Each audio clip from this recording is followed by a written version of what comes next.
know that question, if all your friends jumped off a bridge, would you do it too? Yes, I would. 4 times, actually. A couple out of a plane. I love adrenaline. And I think people think that makes me really reckless. But I believe there's a difference between being reckless and calculated risk. I'll take the risk if it's with people that have studied this or practiced it for years. There's the appropriate equipment. I've signed all the waivers. I know what I'm getting into. I'll send my loved ones farewell texts just in case, because I know nothing is guaranteed. But I'm going to wear my seatbelt on the way there. There's a difference between recklessness and calculated risk. Another sign I'm an adrenaline junkie, I'm an entrepreneur. I see a lot of other businesses jumping on the AI hype, and I also work with them. Because everyone else is, without putting the same kind of thought into it.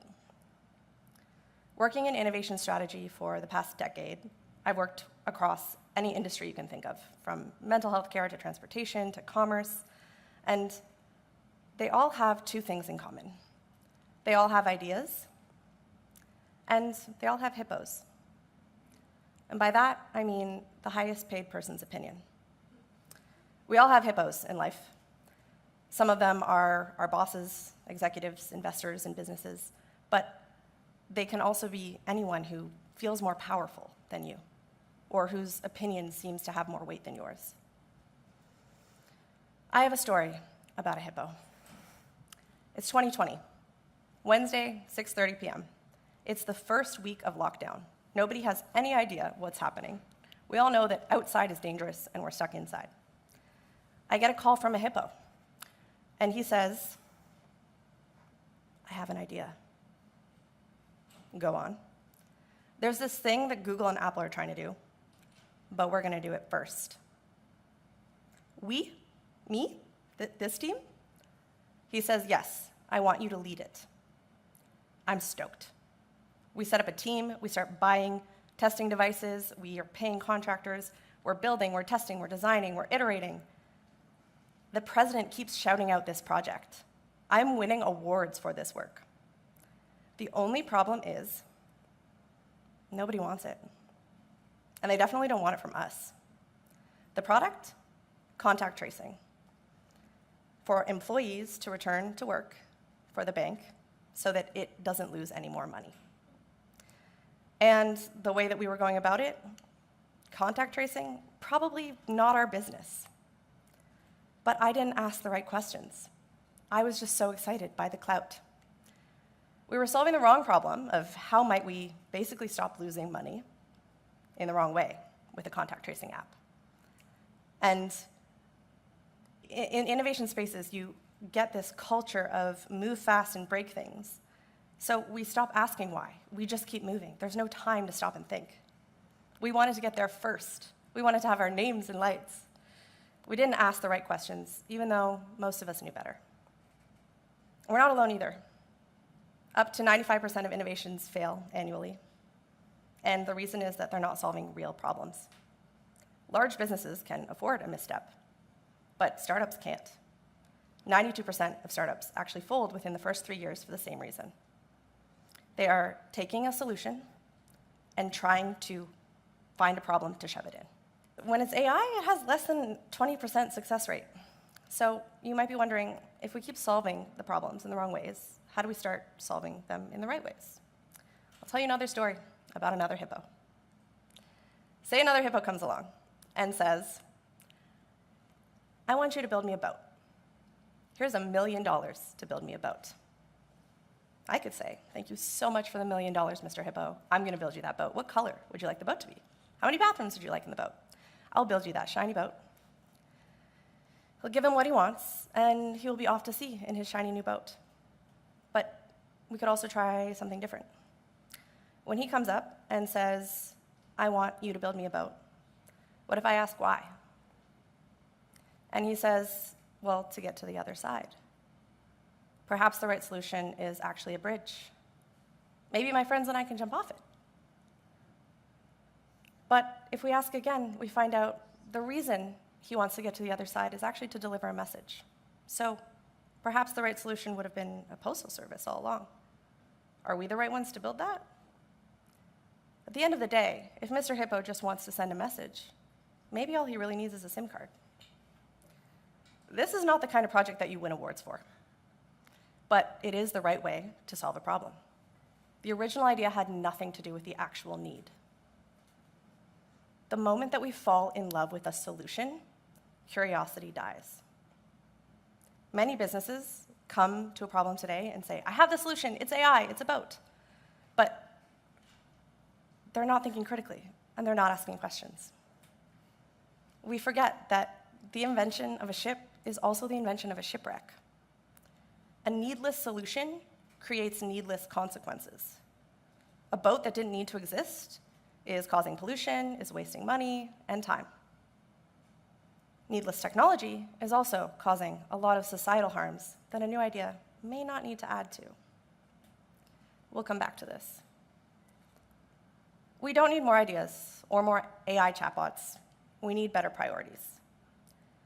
What we do need is much better priorities, actually. a lot more questions asked. I've created a framework for you to remember the next time you're faced with an idea or an Hippo. Call it the 4C framework for innovating with intention. The 4 Cs are critical, community, count, and consequences. It's simple, it's easy to remember, so there should be no reason that we can't all apply it. The first one is critical thinking and problem solving. We start with the problem as opposed to the solution. We start by asking why instead of how we can build something. In the Hippo example, we see why the boat wasn't the right solution because we focused on the problem. When it comes to AI, there are plenty of different examples of this.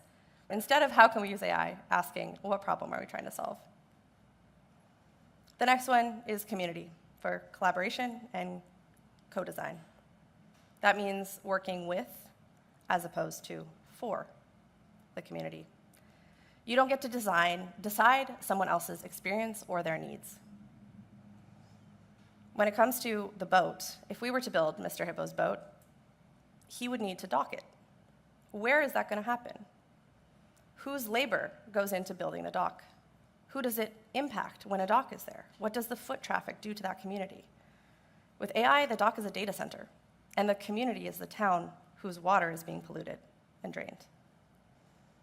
Instead of asking, can we build it, who might be harmed by this, and how can we involve them in the process? The next one is count, for metrics about harm as opposed to just growth. Currently, we have all of these growth metrics that aren't measuring the impact of the thing that we're making on the rest of the world, or even just the experience of the folks that are impacted by it. The boat operator may profit from more trips, longer journeys, so really success is looking like inefficiency. What if instead of measuring how many people use the boat, we measure how many knew that they could have used a SIM card? When it comes to AI solutions, when a customer speaks to an AI representative, did they choose to engage? Can we measure if they actually got the thing that they were looking for, or if we just wasted more of their time? Consider counting how what you're building may contribute to these harms so that you can reduce them. The last one is consequences, embedding accountability at every stage to prevent, to reduce, and to stop harm. Considering what could go wrong and who will pay for it when it does. Instead of asking, how cool will we look in the headlines when we do this, like I was, it means considering the worst possible headlines and the worst possible outcomes, and if we can stand behind the choices that we made. I know this is unpleasant to do. We're innovators, we're risk takers, we want to move fast, we want to break things, but this is your bungee cord for the jump. As Mike puts it, if your work is so fragile that it can't withstand criticism, it shouldn't exist. These 4 Cs I put together to help you feel proud about the work that you put into this world. Whether you're an entrepreneur or a strategist or a designer, anyone who is dealing with a Hippo, with a big idea. If you feel the desire to put something out into the world that everybody else is doing, I want you to consider these 4 C's. At the highest level, it's about asking, should we build it instead of can we? And should we use AI instead of can we? When we slow down and solve the right problems, we stop racing to deploy tools we don't understand to solve problems we haven't defined. I'm going to say that again. Stop racing to deploy tools we don't understand to solve problems we haven't defined. Please. We slap AI onto products nobody asked for. We chase headlines instead of human needs, and we call it disruption when really it's destruction. I'm not against risk. I jump out of planes for fun. But there's a difference between risky and reckless. And reckless is deploying something we don't understand just because we think it looks cool. I'd really rather we slow down and preserve things, actually. Technology cannot tell us what matters. That part is up to us. A lot of companies right now are watching everyone else jump and assuming that that must be the direction of the future. But jumping in that direction without the equipment is the most dangerous of all, because innovation is never neutral. We choose what we create, who creates it, what problems we solve, and what problems we don't. So if you're going to take a risk, let it be calculated, because the problem isn't jumping or innovating. It's not knowing what's going to happen when you do. Build the right thing for the right reasons, in the right ways. Let's lose the race. Let's slow down long enough to understand why something needs to exist or doesn't. To me, that's a risk worth taking.